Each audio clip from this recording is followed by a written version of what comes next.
అత్తమావులు బోళ్ళంత ఐశ్వర్యం నీకు ఇంకేం కావాలి చెప్పు. నీ వైభోగం కళ్ళారా చూసి తీరాల్సిందేనమ్మా. కానీ ఒకటే లోటమ్మా, నీ ఏ శుభకార్యంలోనూ నీ కన్నవాళ్ళని పిలుచుకోలేని పరిస్థితి. వాళ్ళే నీ కన్నవాళ్ళని చెప్పుకోలేని పరిస్థితి. కాలం గడిచిపోతుంది. ఆడుతూ పాడుతూ తిరిగే మా కుట్టి పెద్దదైపోయింది, పెళ్ళైపోయింది. నీ జీవితంలోకి పిల్లలు, వాళ్ళ పద్ధతులు ఇంకా ఎన్నో వస్తాయి. ఆడపిల్లకి ప్రతి సందర్భం పుట్టింటి వాళ్ళు తోడుగా ఉండా తీరుతుందో ఎప్పటికీ తేలుతుందో తెలియని పరిస్థితి. అందుకేనమ్మా నేను ఒక నిర్ణయానికి వచ్చాను. ఏంది పూజ తాత? జ్యోతి గారికి నువ్వే అసలు కూతురు అని చెప్పేస్తాను.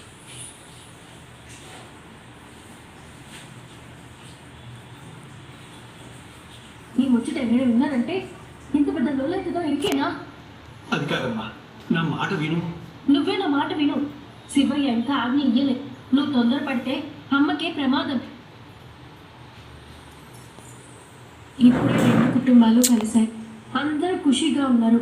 ఇప్పుడు నువ్వు పోయి జ్యోతమ్మతో నీ అసలైన జీవన మళ్ళీ కాదు కుట్టి అని చెప్తే జ్యోతమ్మ ఆగుతుందా?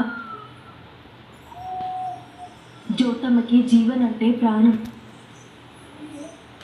గా జీవనని నేనే అని ఎరికైతే తట్టుకోలేదు.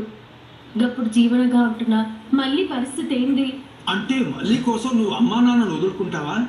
నేను నా కన్నోళ్ళకి దూరంగా ఉంది మళ్ళీ కోసం కాదు పూజ తాత. గురువు గారు చెప్పిన గండం గురించి. పోనీ మళ్ళీ ఒకసారి గురువు గారిని కలుద్దామా? ఇప్పుడు వద్దు పూజ తాత, ఎప్పుడు కలవాలనో నేను చెప్తా. ఎవరిని? ఏమిటోనమ్మా, నీ బాధ పగవాడికి కూడా రాకూడదు. అనాథమయ్యా. ఏంటి, ఆనంది అనాథైందా?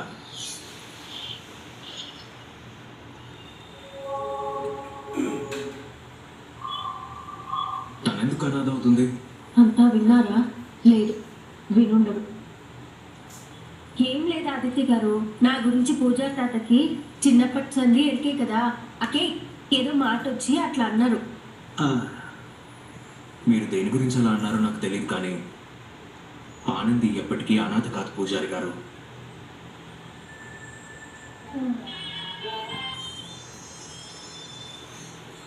తన్ని ప్రేమించేవాళ్ళు, తన్ని అభిమానించేవాళ్ళు ఇక్కడ చాలా మంది ఉన్నారు. నీలాంటి భర్త ఉండగా ఆనంది ఎప్పటికీ అనాథ కాదు. ఆదిత్య గారు, మనం పూజా తాత దగ్గర దీవెన్ని తీసుకుందామా? అలాగే ఆనంది. పూజారి గారు మమ్మల్ని దీవించండి. పిల్ల పాపలతో నిండు నూరేళ్ళు చల్లగా ఉండండి. పిల్ల పాపల కంటే నేను చల్లగా ఉండనిస్తానే ఉంది. వెళ్ళొస్తాను బాబు, వెళ్ళొస్తానమ్మా. అసలు చిరాకులు ఉంటే ఇంత లాంగ్ టైంలో ఎవరు కాల్ చేస్తున్నారు?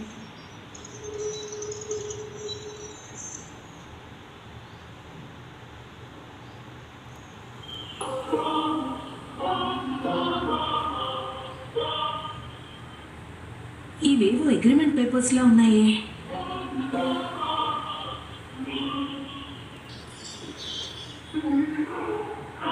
ఈ అగ్రిమెంట్ లో నేను చదివిందంతా నిజమేనా?